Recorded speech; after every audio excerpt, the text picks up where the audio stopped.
Continuamos hoy estudiando el capítulo 1 del libro de los Hechos. Y en nuestro programa anterior hablábamos de que Jesús, después de su muerte, había resucitado y se había presentado vivo con muchas pruebas indubitables. Y señalamos que el problema hoy en día no está en los hechos, sino en la incredulidad del hombre. Los hechos están a la disposición de quien quiera examinarlos. ¿Dónde está entonces el problema? El problema, amigo oyente, está en la persona, en el hombre. El problema no está en la palabra de Dios.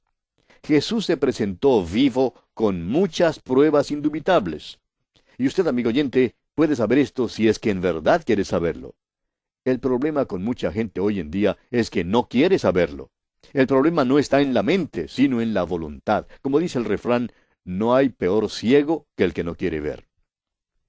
Hicimos luego un corto comentario con respecto a la resurrección de Jesús, y dijimos que hay un versículo que creemos ha sido torcido y retorcido hasta no comprenderse su sentido original. Allá en el capítulo 12 del Evangelio según San Juan, versículo 32, el Señor Jesucristo dijo, «Y yo, si fuere levantado de la tierra, a todos atraeré a mí mismo». Ahora, ¿cómo fue levantado? Fue levantado en su resurrección, amigo oyente. Fue levantado de los muertos. Ese es el mensaje. No importa cuánto hable usted en cuanto a Jesús, ni cuán amable diga usted que fue. El mensaje es que Él ha sido levantado de los muertos, ha resucitado. El motivo por el cual más personas no son atraídas a Cristo hoy en día es porque no se predica a un Cristo resucitado. El libro de los Hechos, pues, pone mucho énfasis en la resurrección de Jesucristo. Comencemos hoy leyendo el versículo 4 de este capítulo 1 de los Hechos. Y estando juntos, les mandó que no se fueran de Jerusalén, sino que esperasen la promesa del Padre, la cual, les dijo, oísteis de mí. Debían esperar la venida del Espíritu Santo. Hasta cuando aquel evento tuviese lugar, sus órdenes eran de esperar la promesa del Padre. Ahora el versículo 5 dice, porque Juan ciertamente bautizó con agua, mas vosotros seréis bautizados con el Espíritu Santo dentro de no muchos días. El Cristo resucitado se apareció a los apóstoles y les dio estas instrucciones. Les dijo que algo les pasaría. Serían bautizados con el Espíritu Santo dentro de no muchos días. Este bautismo del Espíritu Santo es la promesa del Padre, y Jesús ya les había hablado acerca de esto. Es importante notar que aquí no se está hablando acerca del bautismo con agua, el cual es un bautismo ceremonial. Este es el bautismo del Espíritu Santo. El bautismo del Espíritu Santo es un verdadero bautismo. Es este bautismo del Espíritu Santo lo que coloca al creyente dentro del cuerpo de los creyentes, o sea, en la iglesia, la verdadera iglesia, que es el cuerpo de Cristo. Cuando lleguemos al segundo capítulo que habla del día de Pentecostés, veremos que fueron llenos del Espíritu Santo. Eso era necesario para que pudieran servir. El hecho de que fueron llenos del Espíritu Santo para servicio indica que los otros ministerios del Espíritu Santo también habían sido realizados. Pero en nuestro estudio del capítulo 2 entraremos en más detalles sobre esto. Leamos ahora el versículo 6 de este capítulo 1 de Hechos. Entonces los que se habían reunido le preguntaron diciendo, Señor, ¿restaurarás el reino a Israel en este tiempo? Usted tal vez ha notado que algunos de los comentaristas reprochan a los apóstoles por haber hecho esta pregunta. Creen que los apóstoles se equivocaron al hacerla. Pero creemos que la respuesta que el Señor les da indica que no se equivocaron en lo absoluto. Su pregunta fue legítima y natural, y nuestro Señor la contestó como tal. Él no les reprochó. Los apóstoles conocían bien el Antiguo Testamento. Habían esperado la venida del Mesías. Comprendían que el Mesías sería el que establecería el reino sobre esta tierra. Esa era su esperanza, y esta a propósito es todavía la única esperanza para esta tierra. Dios no ha acabado su trato con esta tierra. Dios no intenta barrer la tierra debajo de alguna alfombra, aunque es lo suficientemente pequeña como para ser borrada debajo de su alfombra. Pero no es su propósito hacer eso. Dios tiene un propósito eterno para la tierra. Y fue precisamente en cuanto a este reino de Dios de lo que hablaron. Este reino de Dios incluye el restablecimiento de la casa de David. Estas fueron las cosas de las cuales habló Jesús después de su resurrección. Vimos en el versículo 3 que habló acerca del reino de Dios. Él es quien les habló acerca de esto. Veamos ahora la respuesta que Jesús les da a sus discípulos aquí en el versículo 7. Y les dijo, no os toca a vosotros saber los tiempos o las sazones que el Padre puso en su sola potestad. Les dejó saber que en este tiempo en particular, el reino no sería establecido. Ahora tomaría de los gentiles pueblo para su nombre, es decir, la iglesia. En el capítulo 15 de este libro de los Hechos, cuando los apóstoles se reunieron para el primer concilio en Jerusalén, Jacobo les hizo notar esto. Dice allá en el capítulo 15, versículos 14 al 18, Simón ha contado cómo Dios visitó por primera vez a los gentiles para tomar de ellos pueblo para su nombre.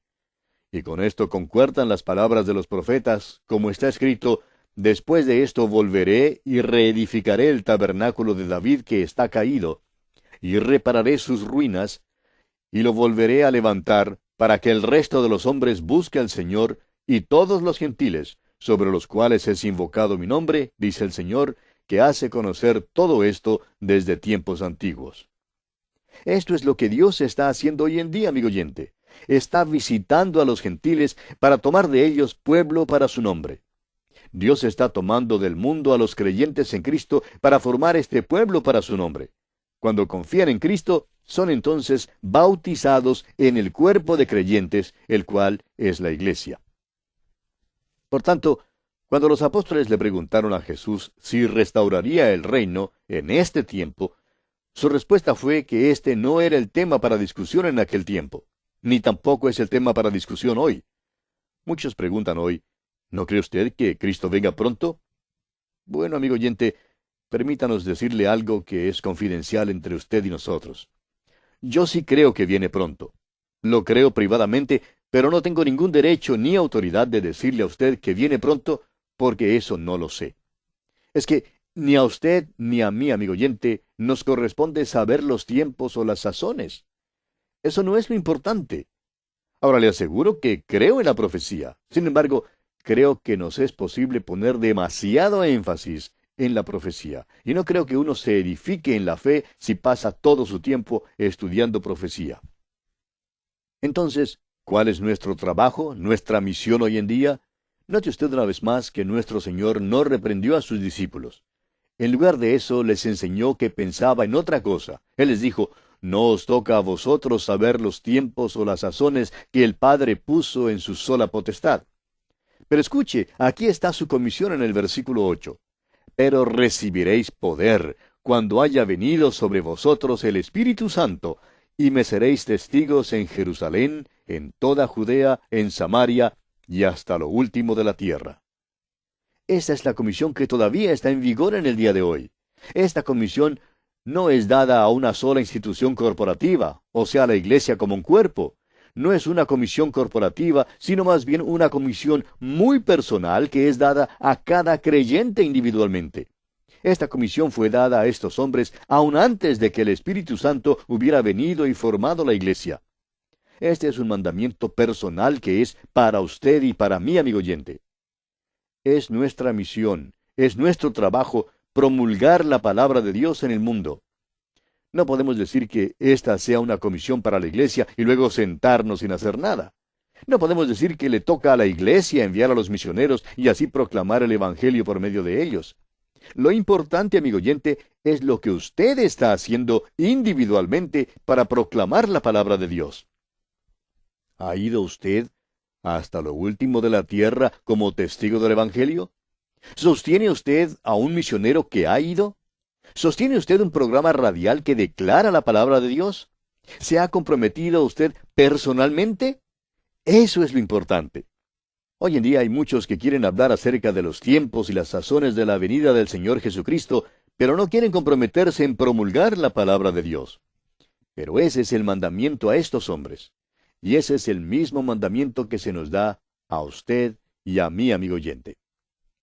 Opinamos que si el Señor Jesucristo se apareciera de repente en donde quiera que estemos ahora mismo, no hablaría en cuanto a la hora de su venida, sino en cuanto a la proclamación de su palabra. Él quiere que las almas se salven. Esta es nuestra comisión. Para poder publicar el Evangelio necesitamos poder. Esa fue su promesa. Recibiréis poder y necesitamos de la guía del Señor. Quiero decir lo siguiente para la honra y la gloria de mi Dios. Y es que nunca antes he sentido la mano guiadora del Señor en forma tan clara como la he sentido en este ministerio radial. Amigo oyente, es nuestro deber hoy en día proclamar la palabra de Dios. No hay ningún poder en nosotros, ni ningún poder en la iglesia. En cambio, el Espíritu Santo tiene poder. Es el Espíritu Santo el que obra por medio de un individuo, o por medio de alguna iglesia, o por medio de un programa radial. El asunto es que si le permitimos obrar por nosotros, Él obrará por medio nuestro.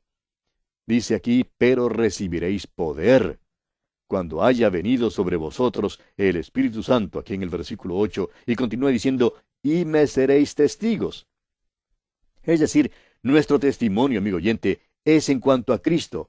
Él es el centro de atracción.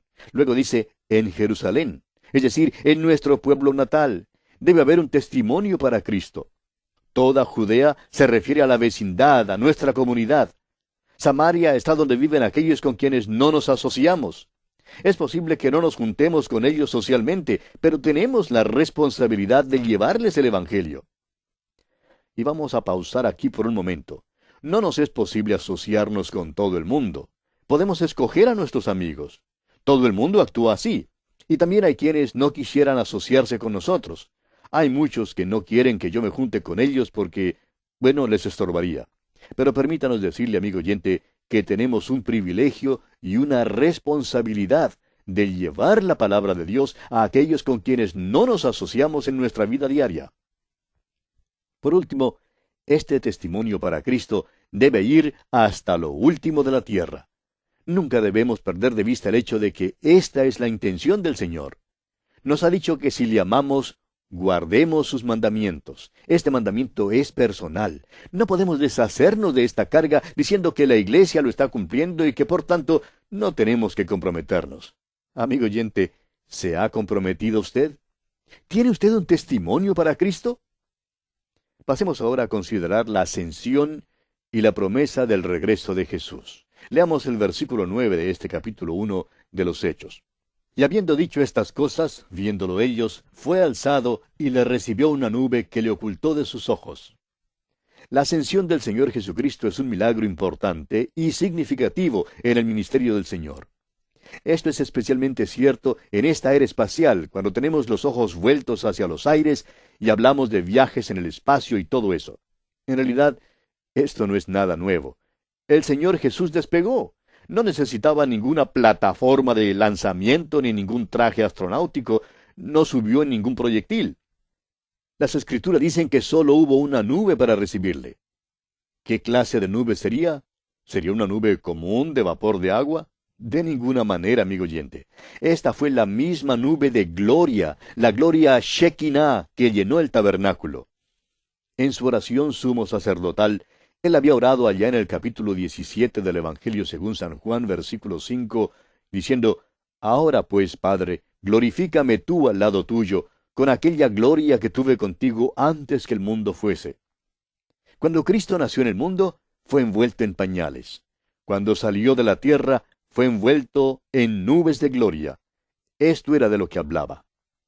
Mientras los apóstoles observaban todo esto, dos ángeles como varones se les aparecen y les dan un mensaje importante. Leamos los versículos 10 y 11 de este capítulo 1 de los Hechos.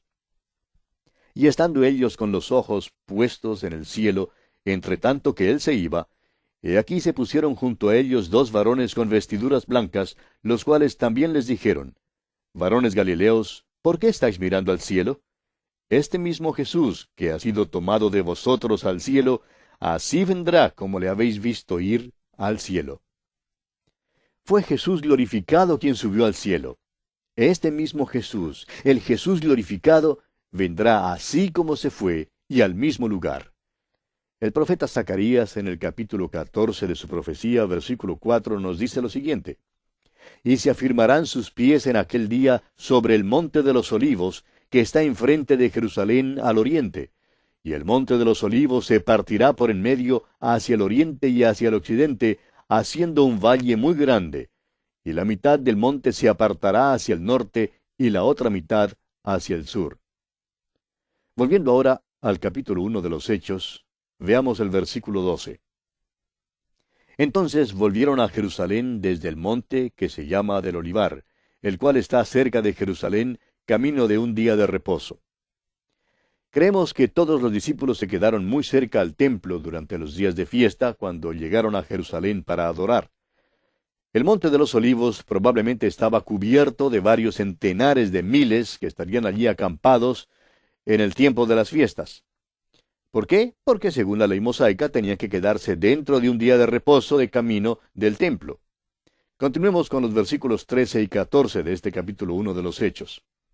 Y entrados, subieron al aposento alto, donde moraban Pedro y Jacobo, Juan, Andrés, Felipe, Tomás, Bartolomé, Mateo, Jacobo, hijo de Alfeo, Simón el celote, y Judas, hermano de Jacobo. Todos estos perseveraban unánimes en oración y ruego, con las mujeres y con María, la madre de Jesús, y con sus hermanos. Nos alegramos que María, la madre de Jesús, estuviera allí.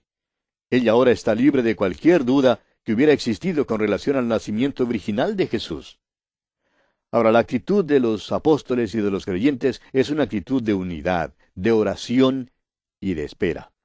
Y no hay ninguna manera en que nosotros podamos duplicar hoy este período. Recuerde usted que este es un período de tiempo, una cápsula de tiempo entre la ascensión del Señor Jesucristo al cielo y la venida del Espíritu Santo. Y nosotros no estamos viviendo en ese período de tiempo. No podemos duplicarlo. El Espíritu Santo ya ha venido en nuestros tiempos.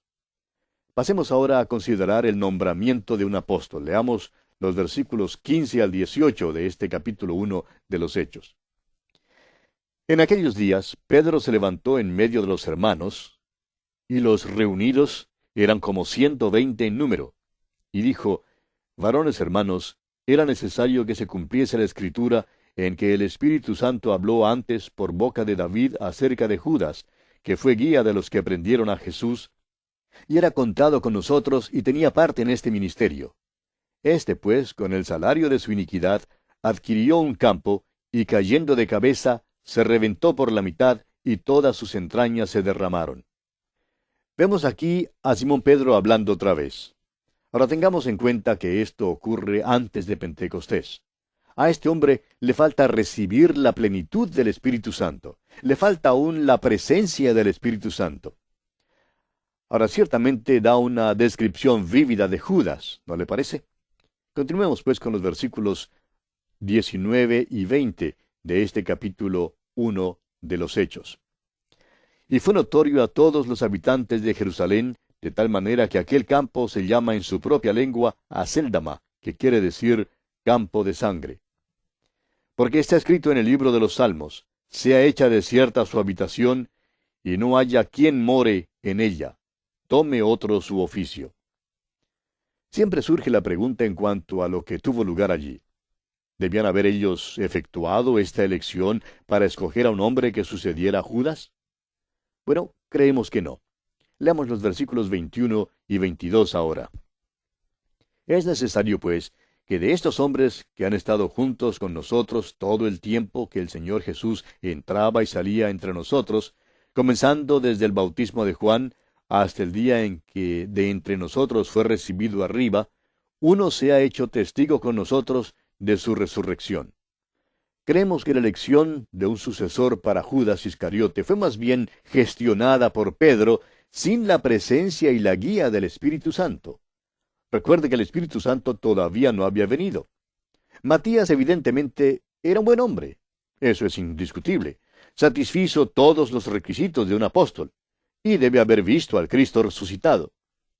Continuemos con los versículos 23 al 26 de este capítulo 1 de los Hechos. Y señalaron a dos, a José, llamado Barsabás, que tenía por sobrenombre Justo, y a Matías. Y orando dijeron: Tú, Señor, que conoces los corazones de todos, muestra cuál de estos dos has escogido, para que tome la parte de este ministerio y apostolado de que cayó Judas por transgresión, para irse a su propio lugar. Y les echaron suertes, y la suerte cayó sobre Matías. Y fue contado con los 11 apóstoles. No vemos cómo el echar suertes tenga relación con la dirección del Espíritu Santo ni con la dirección de Dios. Esa no es la forma como Dios guía. Surge entonces la pregunta, ¿es pues Matías quien debía suceder a Judas? Nosotros creemos que no. Ahora, como dijimos antes, creemos que Matías evidentemente era un buen hombre. Reunía todos los requisitos de un apóstol. Debió haber visto al Cristo resucitado. Pero aparentemente el Espíritu Santo no estaba en esto, por la sencilla razón de que el Espíritu Santo no vino sino hasta el día de Pentecostés para la iglesia. Y creemos que a su propio tiempo, el Señor Jesucristo mismo escogió a aquel que debía tomar el lugar de Judas Iscariote y que el Espíritu Santo ciertamente ignoró a Matías. Ahora creemos que aquel que el Espíritu de Dios usó no fue otro que Pablo, el apóstol, por supuesto. Ahora quizá alguien diga, ¿tiene usted autoridad para decir eso? Sí, señor. Escuche usted lo que el mismo apóstol Pablo dice en su carta a los Gálatas capítulo 1, versículo 1. Pablo, apóstol, no de hombres, ni por hombre, sino por Jesucristo y por Dios el Padre que lo resucitó de los muertos. Lo que Pablo dice es, yo fui escogido por Dios el Padre y por el Señor Jesucristo. ¿Cómo lo hizo? A través del Espíritu Santo que había enviado al mundo. Pero no encontramos esta obra aquí en el caso de Matías. Por otra parte, creemos que el ministerio del apóstol Pablo justifica el hecho de que él era quien debía tomar el lugar de Judas. Esa es, pues, nuestra razón. Ahora reconocemos que hay una gran cantidad de hombres buenos. En efecto, creemos que la mayoría de los hombres buenos hoy tomaría la posición de que este hombre Matías fue quien tomó el lugar de Judas. Y reconocemos que estamos en la minoría. Pero si usted, amigo oyente, desea compartir esta opinión, bien puede hacerlo y estará con la mayoría. Pero si usted desea estar en lo correcto, y estamos seguros que desea estar en lo correcto, entonces confiamos que estará de acuerdo con lo que hemos expresado. Bien, amigo oyente, vamos a detenernos aquí por hoy porque nuestro tiempo ya se ha agotado.